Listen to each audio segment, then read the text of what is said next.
The scalpel felt like an extension of my own hand, precise and steady.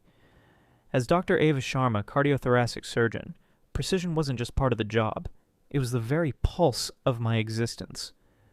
Hours bled together under the intense glare of the operating room lights, the rhythmic beep of monitors a familiar symphony. But today, anticipation hummed beneath the sterile focus. Today was September 12th, our 7th wedding anniversary.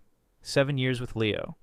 Leo Vance, my husband, was a composer, a man whose world resonated with melodies and harmonies that often seemed ethereal compared to the stark reality of heart valves and bypass grafts. He was brilliant, passionate, sometimes gloriously temperamental. The yin to my yang, the unpredictable arpeggio to my steady bass line. We'd built a life in Boston, a brownstone filled with his music scores and my medical journals, a testament to two demanding worlds colliding and somehow cohering. Tonight was meant to be ours alone.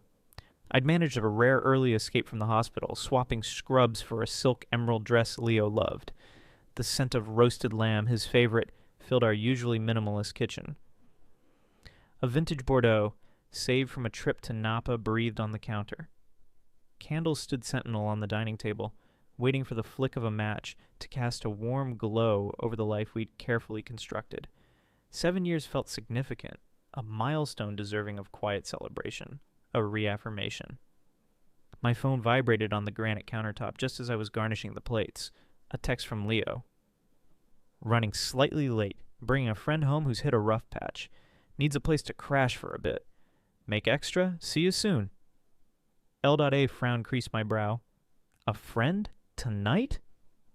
We discussed our anniversary plans for weeks. Leo knew how much these markers meant, how I clung to stability after witnessing the slow, painful erosion of my parents' own marriage. Still, Leo's heart, much like his music, often operated on impulse.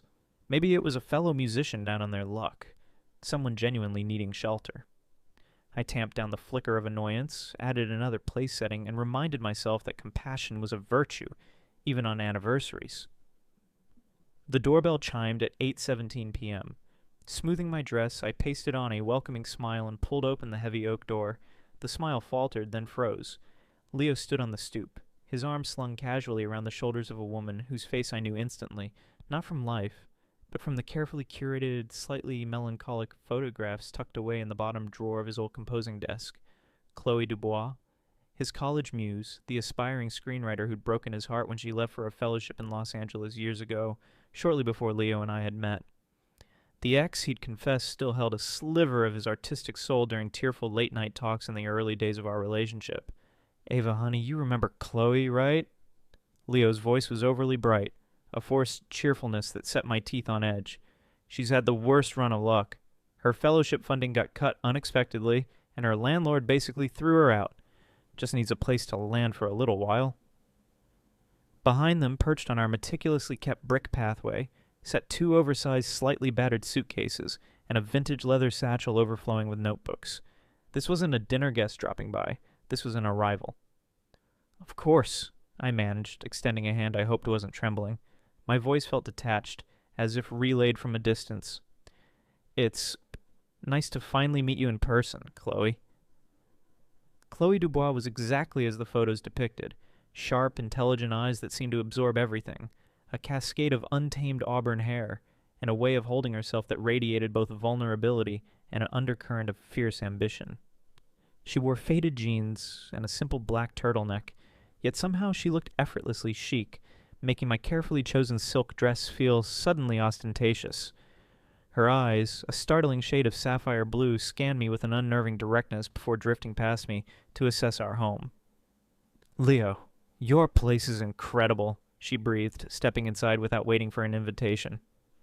Her gaze swept over the high ceilings, the original artwork we'd collected, the grand piano dominating the living room. You've really made something of yourself. We've made something together, I corrected, my voice soft but firm. I saw a flicker. Annoyance? Surprise? In Chloe's eyes before she masked it with a quick, dazzling smile. Leo missed the exchange entirely. He was already wrestling her suitcases through the doorway, heading towards the guest room, the serene blue-gray space I used for quiet contemplation and escaping the relentless demands of the hospital. Her screenwriting grant just vanished. Bureaucratic nightmare, Leo explained, rejoining us and running a hand through his already tousled dark hair. And then the landlord issue. Terrible timing. She just needs to get back on her feet. How long do you think that might take? I asked, striving for a neutral tone. My mind, trained for rapid assessment and contingency planning, was already calculating the impact of this unexpected variable on our carefully balanced equation. Having my husband's long-lost Muse as a house guest. Indefinitely? Just a few weeks, hopefully, Chloe answered before Leo could, her voice a low, melodic hum. Max, I'm already hustling, sending out scripts, trying to line up some meetings. Boston has a surprisingly vibrant indie film scene, apparently. She smiled at Leo, a private, knowing look passing between them. The oven timer pinged, announcing that the roasted lamb, the centerpiece of our anniversary dinner, was ready. Perfect timing, indeed. But the evening's carefully orchestrated score had just been jarringly rewritten. Well, perfect timing, I echoed, retreating towards the kitchen, needing a moment to recalibrate. I made plenty. Please make yourselves comfortable. As I carved the lamb, its rich aroma now tinged with something unsettling, I caught their reflection in the dark pane of the kitchen window. They stood close together by the piano in the living room. Leo's hand rested lightly on the curve of her waist as she leaned in, speaking animatedly, her gestures fluid and expressive. He was laughing, a genuine, unguarded sound I hadn't heard as often lately. That casual physical intimacy, the easy rapport, it hadn't sprung into existence tonight. This wasn't a reunion after years apart. It felt like picking up a conversation mid-sentence. A cold dread, sharp and unwelcome as a surgical probe hitting bone, pierced through me. This wasn't the beginning of Chloe's visit. This was just the first time I was seeing it. Dinner was a study in strained normalcy. The candles remained unlit, the expensive Bordeaux unopened. I watched Leo and Chloe fall effortlessly back into old rhythms, their conversation weaving through shared memories and inside jokes that deliberately excluded me. They debated the merits of obscure French New Wave directors I'd never heard of, reminisced about chaotic student film projects, and finished each other's sentences when dissecting the flaws of a recent blockbuster. Remember Professor Davies tearing apart that first script you wrote, Leo? Chloe laughed, lightly touching his forearm. He said it had the emotional depth of a toaster oven. And you told him his tweed jacket had more character than his last 3 lectures, Leo retorted, grinning at her with an open admiration that felt like a physical blow. He hadn't looked at me like that in months. I ate methodically, cutting my lamb into precise, identical cubes. Each bite was tasteless, sawdust in my mouth. My surgeon's mind, usually focused on the intricate systems of the human body, turned inward, scanning my own recent history for overlooked symptoms. The late nights Leo claimed were spent composing, the sudden shift to vague answers about his day, his increasing distraction when I tried to discuss future plans, a conference in Spain, starting a family. Were these isolated anomalies or part of a pattern I'd failed to diagnose? Ava's one of the top cardiothoracic surgeons at Mass General, Leo suddenly announced, as if remembering my presence. He turned to Chloe. Incredibly demanding field. Saves lives, you know. Wow, impressive, Chloe murmured, her gaze briefly flicking towards me before returning to Leo. I almost went pre-med myself, but the sight of blood... Let's just say screenwriting felt safer. Another shared smile. Another connection forged in my absence. After the pretense of dessert, a chocolate lava cake I'd lovingly prepared, which sat largely untouched, I escaped to the kitchen with the dishes. Through the doorway, I saw Leo lead Chloe to the bookshelf wall where photos chronicled our life together, travels, holidays, our wedding day. His hand rested on her shoulder as they stood before our smiling wedding portrait.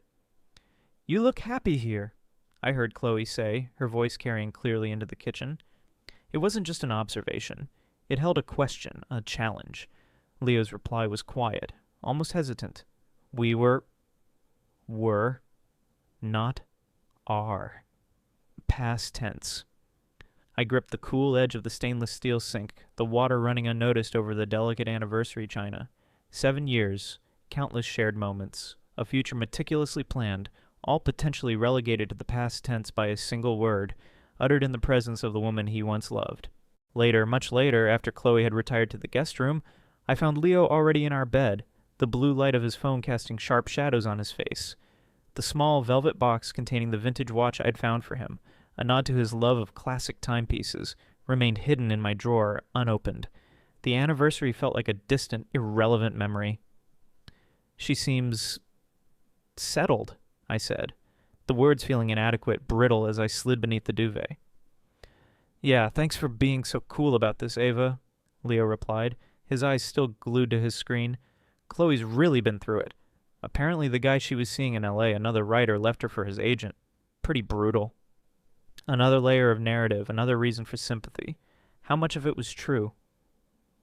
How long have you two been back in touch? I asked, keeping my voice level, clinical. Leo finally looked up, a flicker of defensiveness in his eyes. She found me on social media a few months back. Just catching up, you know? Professional stuff mostly. Then when all this imploded for her, I couldn't just leave her hanging. Of course not, I said, turning off my bedside lamp. Darkness cloaked my expression as I stared at the ceiling, the familiar patterns of the plaster suddenly alien. Leo's breathing soon deepened into the steady rhythm of sleep beside me. Down the hall I heard the faint creak of floorboards as Chloe moved around in the room that had, until tonight, been solely part of our space. In the suffocating silence of our bedroom, broken only by the sound of my husband's oblivious slumber, I made my first incision into the tissue of our marriage.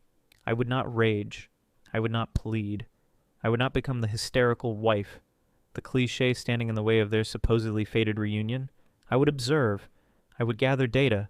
And I would protect myself with the same cold, precise strategy that allowed me to hold a human heart in my hands. Leo had brought his past into our present, expecting me to simply accommodate it. He had mistaken my composure for acquiescence. He had no idea that his impulsive act of misguided charity or calculated betrayal hadn't just disrupted an anniversary dinner. It had activated a protocol he never knew existed, not with tears or shouts, but with the silent, methodical planning of my own exit. As Leo slept, unaware, the surgeon in me began to prepare. The few weeks Chloe had mentioned stretched into a month, then 6, with no sign of departure. Her presence in our Boston brownstone transitioned from a temporary guest to an unsettlingly permanent fixture.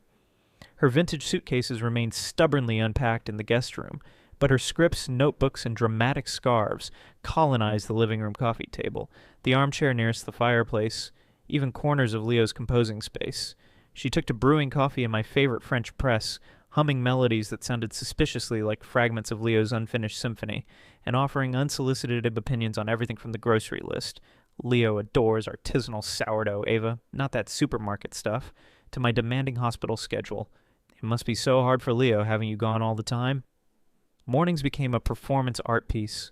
I'd emerge after minimal sleep, often following a late-night emergency surgery, to find Chloe already perched at the kitchen island, engaged in animated conversation with Leo.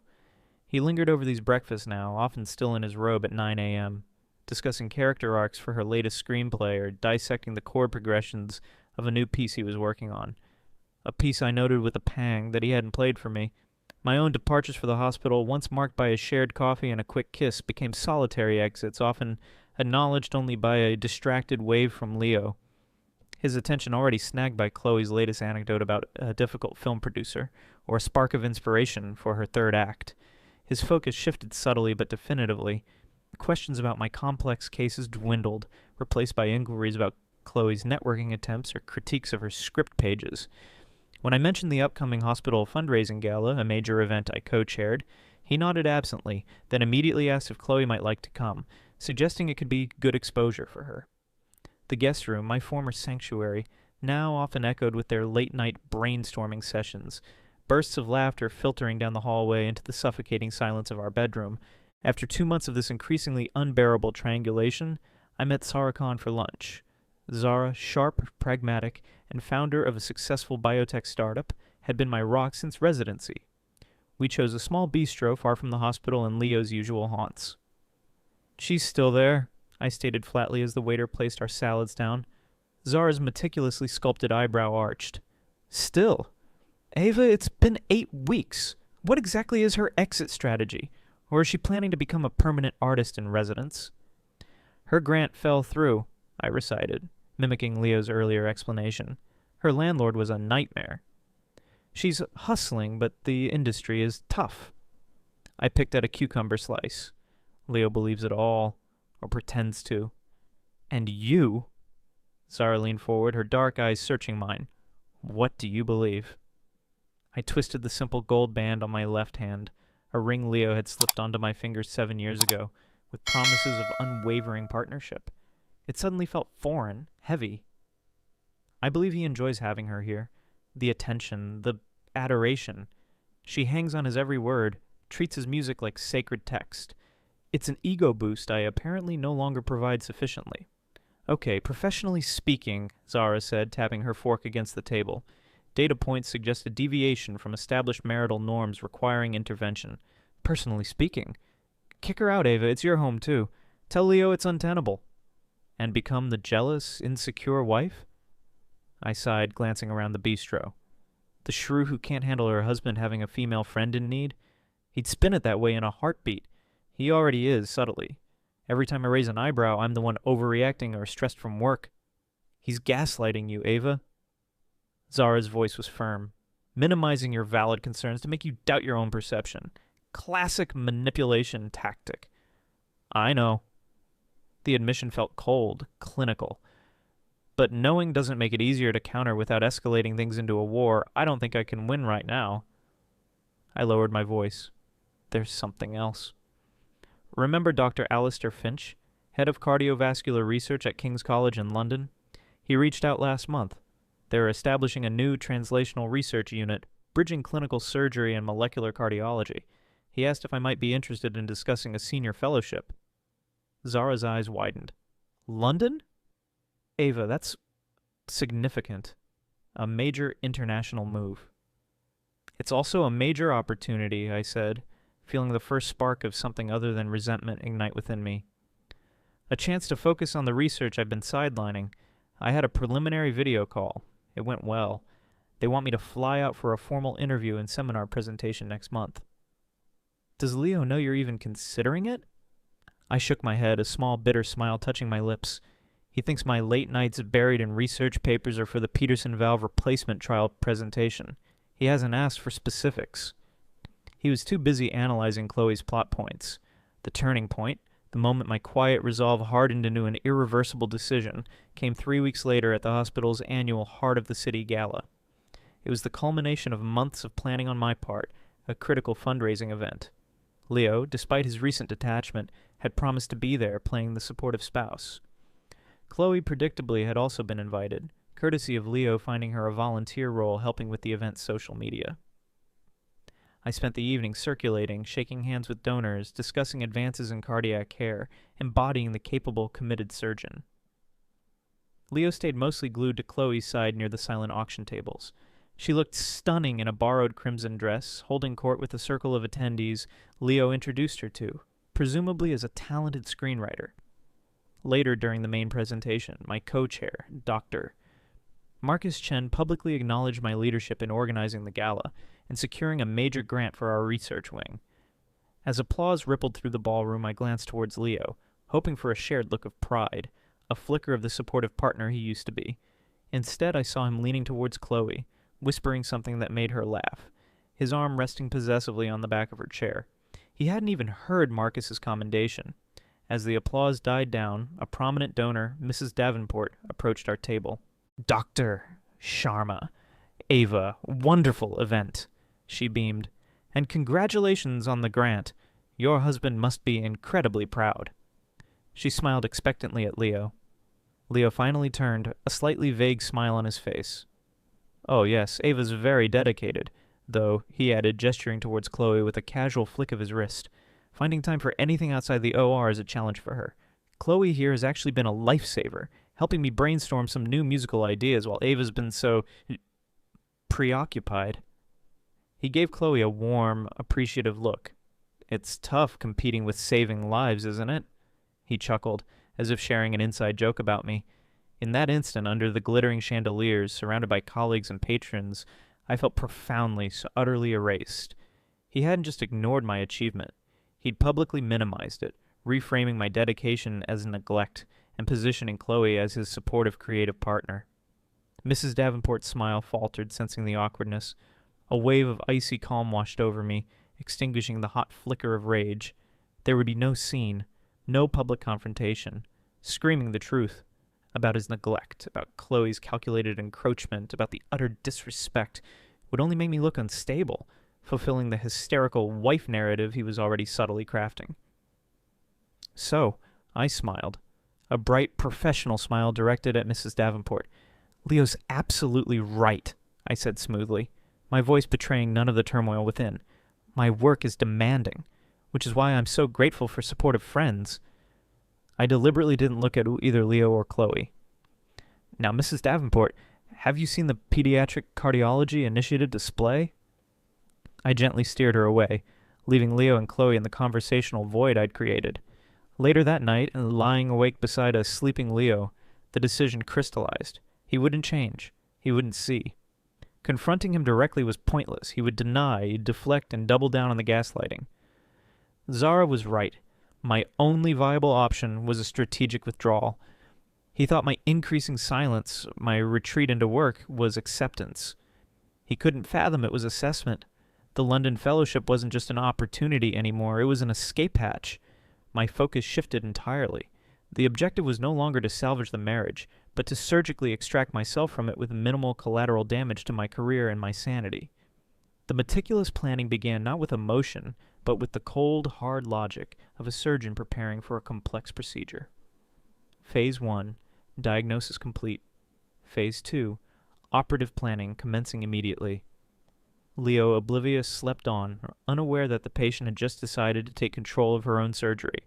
Life settled into a strange, bifurcated rhythm. Publicly, I was doctor. Sharma, the dedicated surgeon, increasingly immersed in the complex Peterson valve trial and preparations for my upcoming conference presentation in London. Privately, I was the unseen architect, meticulously drafting the blueprints for my escape. The emotional turmoil of the gala crystallized into a cold, motivating clarity. Every polite smile I offered Leo, every neutral nod to Chloe's latest anecdote, was a carefully placed stone in the wall I was building around myself. Then, about 6 weeks after the gala, my own body introduced an unexpected, life-altering variable. It started subtly, waves of nausea that ambushed me between surgeries, a profound exhaustion that settled deep in my bones, defying caffeine and sheer willpower. I initially dismissed it as stress, the cumulative toll of long hours and the silent, corrosive strain at home. But one frantic afternoon, rushing to the staff restroom between a valve replacement and a consult, the truth became undeniable. I barely made it to the stall before my body rebelled violently. Denial was a luxury I couldn't afford. The next day, during a rare quiet moment in my office, I locked the door and unwrapped the pregnancy test I'd discreetly purchased. The clinical blue lines appeared almost instantly, stark and unambiguous against the white plastic. Pregnant. I sank into my chair, the test clutched in my trembling hand. A maelstrom of emotions surged through me. Shock, fear, a bizarre, inappropriate flicker of something akin to wonder. Leo's baby. Our baby. For one fleeting, treacherous second, I pictured telling him, imagined his surprise, perhaps even joy. Could this tiny, unexpected life be the catalyst to reset everything? Could it make him see? Make him choose us? Make Chloe fade into the background noise she should have always been?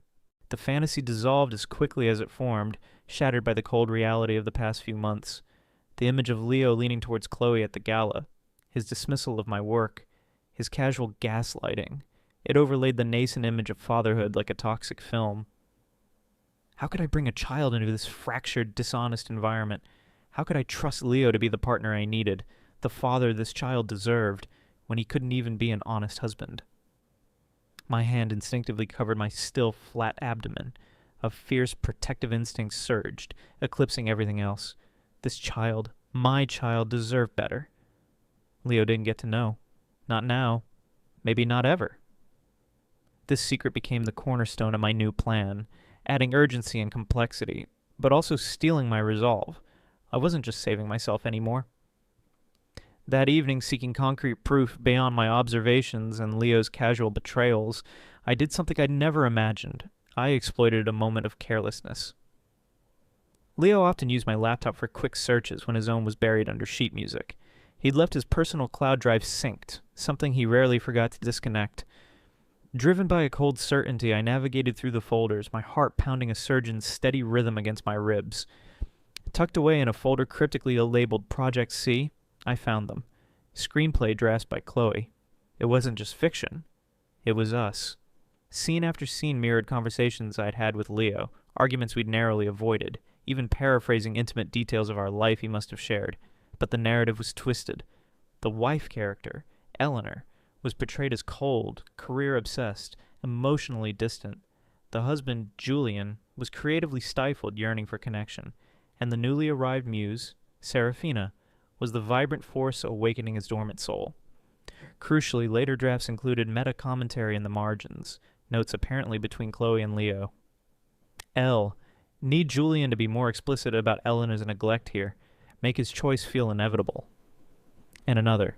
C. Added the scene where S reminds J of their shared destiny. Think this really sells his internal conflict before the big move. It was all there. A premeditated campaign, a narrative crafted to justify the eventual destruction of my marriage, with Leo as a willing, perhaps even collaborative participant. He wasn't just being weak. He was actively complicit in rewriting our reality to fit Chloe's script. I photographed key pages with my phone, my hands shaking slightly, not with fear, but with vindicated certainty. Then I closed the drive, cleared the recent history, and left the laptop exactly as I'd found it. The final piece of the puzzle arrived via Zara a week later. True to her nature, she hadn't let my suspicions rest. Using her considerable tech savvy and network, she'd done some discreet digital digging into Chloe Dubois. Found something interesting, Zara said during a secure video call, her expression grim. Cross-referenced names from Chloe's old university alumni network, dug through some archived indie film forums from L.A. Turns out our Chloe has a history. She shared her screen. An anonymous forum post from 3 years prior detailed a strikingly similar story. A struggling artist moving in with a married former college flame, the wife gradually marginalized, the relationship rekindled under the guise of artistic collaboration, culminating in the wife leaving heartbroken. The anonymous poster mentioned the interloper by her distinctive first name and her profession, screenwriter. There were replies, Zara added quietly. 2 other women describing variations of the same pattern with the same Chloe. It wasn't just bad luck or circumstance. It was a modus operandi. Chloe wasn't just pursuing Leo. She was executing a playbook. And Leo wasn't just a passive victim. He was her current target, facilitating her strategy. Armed with irrefutable proof and a deeply personal motivation, my planning accelerated, executed with surgical precision during snatched hours at the hospital library or late nights in my office. The London trip, ostensibly for the conference, became the linchpin. I used saved airline miles to book my flight, meticulously crafting my seminar presentation for King's College, a deep dive into novel anticoagulant therapies post-bypass surgery. The interview itself felt less like an audition and more like a confirmation. Dr. Finch and his team were impressed by my research and clinical record. The senior fellowship, complete with a generous research budget, relocation assistance, and visa sponsorship, was formally offered the day after my presentation.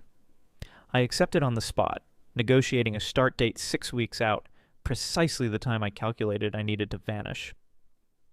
My next clandestine meeting was with Eleanor Vance, no relation to Leo, ironically, a formidable international divorce attorney Zara had vetted. We met in a discreet coffee shop miles from my usual orbit. I laid out the facts, the timeline, Chloe's arrival, Leo's behavior, the screenplay evidence, the anonymous forum posts, and finally the pregnancy. I hadn't yet disclosed to anyone but Zara. Eleanor listened intently, her sharp eyes missing nothing. The pregnancy complicates jurisdiction, but strengthens your position if handled correctly, she stated calmly. He doesn't know? And I don't intend for him to know until I'm physically established outside the U.S. Wise, she nodded. Given his complicity and the evidence of emotional manipulation, we can argue constructive abandonment and preemptive relocation for safety and well-being, especially considering the child's interests. Focus now is asset protection and then clean extraction. Document everything, finances, communications, the screenplay pages. Following Eleanor's detailed instructions, I began the meticulous process of disentangling my life. I opened a UK bank account online. Small, regular transfers from my personal savings account, amounts consistent with online shopping or professional expenses, began building my relocation fund. I scanned and uploaded years of financial statements, property deeds, insurance policies, tax returns, and crucial emails onto multiple encrypted USB drives and a secure cloud storage account under a newly created anonymous email address. My will was updated, naming Zara as executor and establishing a trust, keeping the beneficiary details intentionally vague for now. I researched NHS registration for antenatal care in London, explored potential neighborhoods near King's College Hospital, and contacted international movers for quotes under the guise of relocating research materials. The hospital's HR department began processing my visa application. At home, I perfected the art of placid invisibility. I cooked meals, engaged in superficial conversation, and offered no resistance to Leo and Chloe's increasingly intertwined existence. My late hours were easily explained by the demands of the Peterson trial in preparing my complex conference presentation. Leo seemed relieved by my apparent lack of conflict. He probably interpreted my detachment as some fatigue or worse, acceptance. He occasionally made comments about me seeming more relaxed or less stressed, oblivious to the furious paddling beneath the calm surface. The surgeon preparing for the most critical operations of her life, projecting calm while concentrating entirely on the intricate steps ahead. He had no idea the scalpel was already poised. The perfect window appeared, delivered ironically by Leo himself, just as my meticulously constructed timeline demanded. It was a Tuesday evening, 3 weeks before my scheduled departure for London. Chloe had secured a last-minute invitation to a prestigious screenwriters' retreat in the Berkshires, a 4-day intensive workshop. "It's an amazing opportunity for her, Ava," Leo announced over dinner, barely pausing between bites of the pasta Chloe had made, a recipe he used to dislike. Networking, feedback from industry pros. It could really open doors. He pushed a stray lock of hair from his forehead. "I was thinking of driving up with her, or rent a cabin nearby, get some uninterrupted composing done while she's in sessions during the day. Change of scenery, you know." He looked at me, perhaps expecting resistance, or at least a question. "That sounds productive," I replied, keeping my voice even, neutral. My heart gave a slight, controlled leap. 4 days, 96 hours, more than enough time. "You should definitely go. Focus on your music." Relief washed over his face, so palpable it was almost insulting. "Great. Yeah, it'll be good. We'll leave Thursday morning, back Sunday night." He smiled, seemingly oblivious. "Don't worry about the house, just focus on your work." "I will," I promised. He had no idea how intensely I planned to do just that. The moment they drove away that Thursday morning, pulling out of our narrow Boston street in Leo's aging Volvo, the house transformed. It ceased to be a home filled with painful memories and simmering resentment, becoming instead stage 4 of a complex surgical procedure, the extraction phase. I moved with quiet efficiency, adrenaline tempered by months of planning. First, the single suitcase stored deep within my closet, already packed with essentials, encrypted hard drives containing my entire digital life, irreplaceable photos of my parents, my grandmother's locket, copies of my fellowship contract and visa documentation, and a few carefully chosen items of clothing suitable for London's unpredictable spring. Then a final sweep. I walked through the rooms, not with sentiment, but with detachment. The living room where Leo had first played his symphony for me, the kitchen where we'd celebrated my residency match, the bedroom where silence now reigned more often than intimacy. I took nothing that wasn't unequivocally mine, leaving behind the shared furniture, the art we'd chosen together, the ghost of the life I was surgically removing. From the bookshelf, I took down our wedding photo. Unlike the original story's protagonist, I didn't cut it. I simply placed it face down in a drawer. Erasing him wasn't the point. Leaving his world entirely was. My phone buzzed. Zara. Driver confirmed. Black sedan, 4 a.m. sharp tomorrow. Call signed in Nightingale. All systems go. Affirmative, thank you, Zeh. I texted back, gratitude swelling briefly amidst the focused tension. In my home office, I logged into the anonymous email account I'd created months ago. The final message to Leah was already drafted, saved, and scheduled to send at 6 a.m. the following morning, approximately 1 hour after my flight was due to depart. It wasn't emotional. It was clinical, factual. Subject final arrangements. Leo, by the time you read this, I will have relocated permanently outside the United States to pursue a significant career opportunity. Attached are select pages from Chloe Dubois' screenplay drafts found on your synced cloud drive, Project C, which appear to detail the premeditated dissolution of our marriage. Further documentation, including corroborating evidence of manipulative patterns sourced from Los Angeles film community forums, is available if required. Irrevocable divorce proceedings have been initiated through my legal counsel, Eleanor Vance. All future communication regarding the equitable division of assets and finalization of the divorce must be directed exclusively to her office. Her contact information is attached. Do not attempt to contact me directly. Measures are in place to ensure this boundary is maintained. I am taking all necessary steps to protect my future health and well-being. Avenue. The last line was deliberately ambiguous, a placeholder for a truth he didn't deserve to know yet. I attached the photographed screenplay pages and Eleanor Vance's contact card image, reviewed the scheduled send time, and closed the laptop. Next, the financials. Following Eleanor's precise instructions, I logged into our joint accounts online one last time, transferring the remaining balance of my last paycheck into my personal account, an amount clearly documented as my own earnings. Then I took the joint credit cards from my wallet, retrieved the spares from Leo's desk drawer, and fed them one by one into my office shredder. The whirring blades felt deeply satisfying.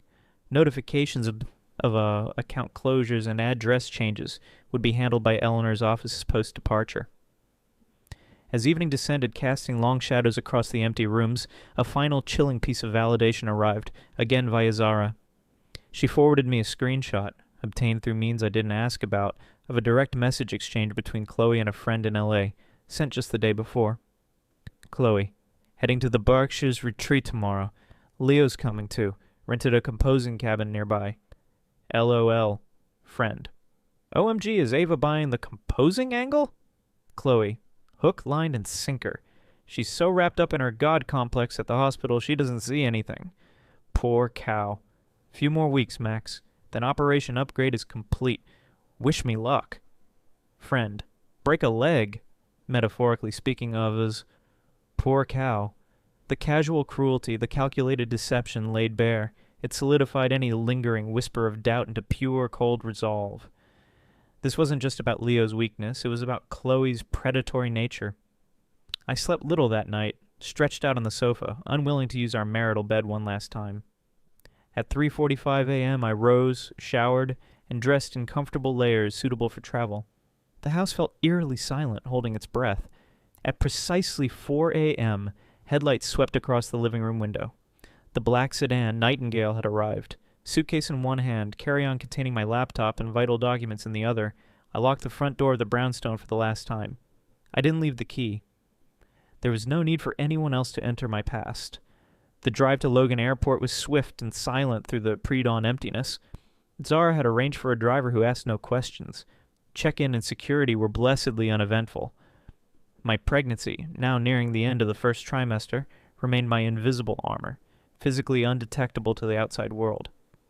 Waiting at the gate for British Airways, Flight 212 to London Heathrow, I watched the sky slowly lighten from charcoal to bruised purple.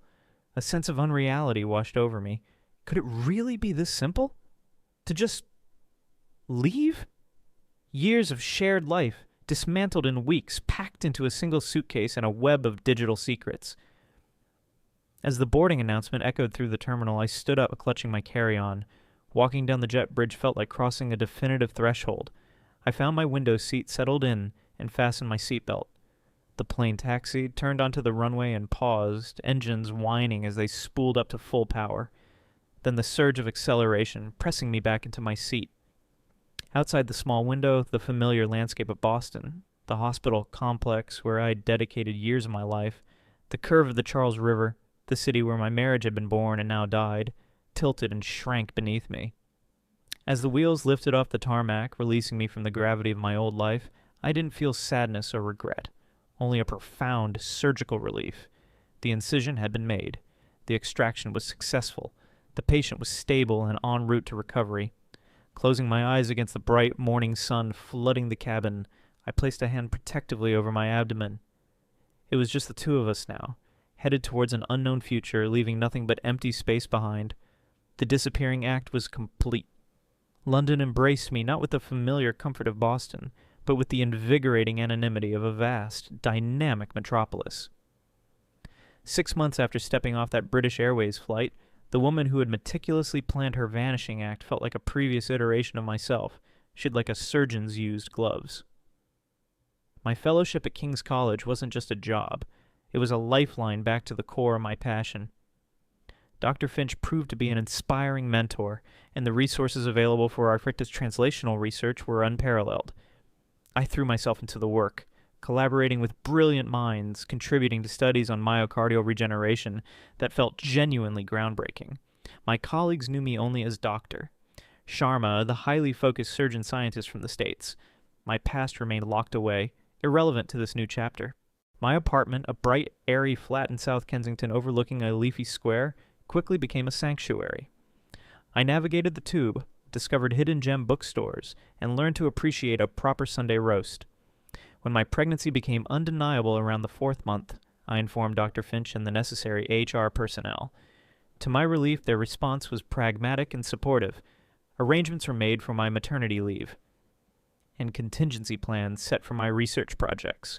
There were no whispers, no pitying glances, just professional accommodation.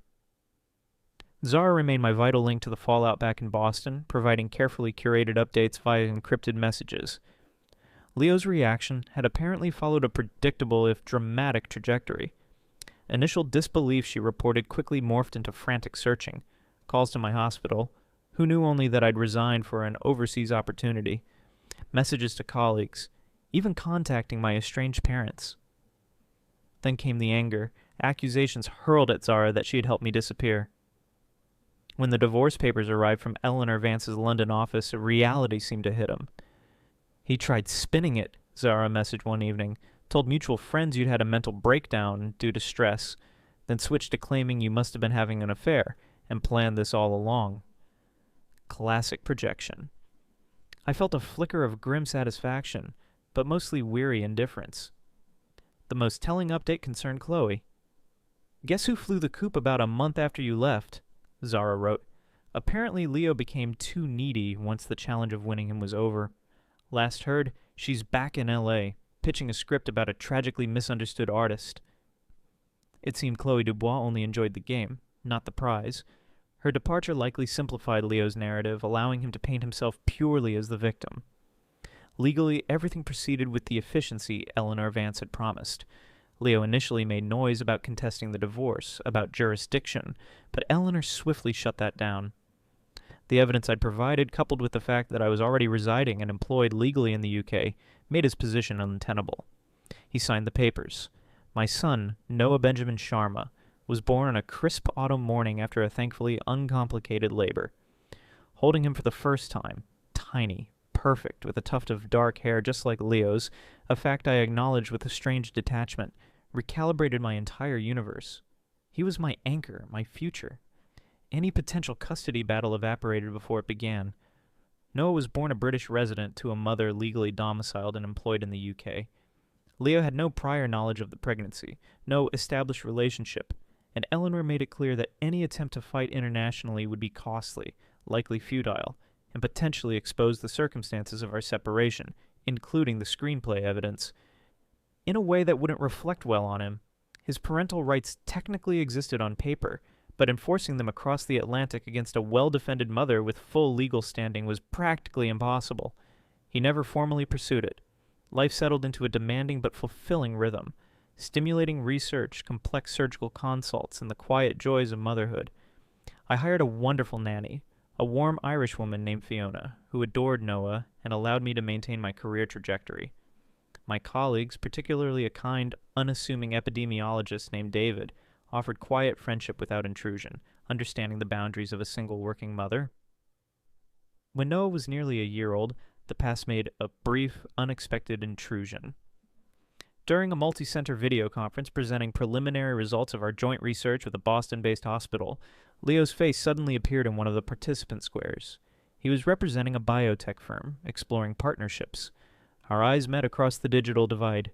Shock registered plainly on his face. The recognition, the confusion. Perhaps he saw the subtle changes, the confidence in my posture, the absence of the strained compliance he'd mistaken for contentment, the sheer fact of my professional presence in a context he hadn't anticipated. For a beat, the transatlantic discussion on data analysis faded into white noise. Then I deliberately broke eye contact, turning my attention back to the lead presenter from Berlin, my expression professionally neutral. I continued my contribution to the discussion moments later, my voice steady, offering insights on the surgical cohort data without a flicker of recognition. Predictably, an email arrived in my personal inbox later that day, bypassing official channels. "Ava, we need to talk. About everything, please." I read it once, twice, then deleted it without replying. There was nothing left to say. About a month later, Zara forwarded another link. Subject line, FYI. It led to a lengthy post on a public music industry blog penned by Leo. It was a mea culpa, a detailed confession acknowledging his emotional infidelity, his weakness in allowing Chloe into our home, his failure to cherish our marriage, and his profound regret over the pain he'd caused. He admitted to the gaslighting, the prioritizing of Chloe, the complicity in the situation. It ended with a statement that he didn't expect forgiveness but felt the need to own his truth publicly. I read it with the detached interest of a clinician reviewing a closed case file.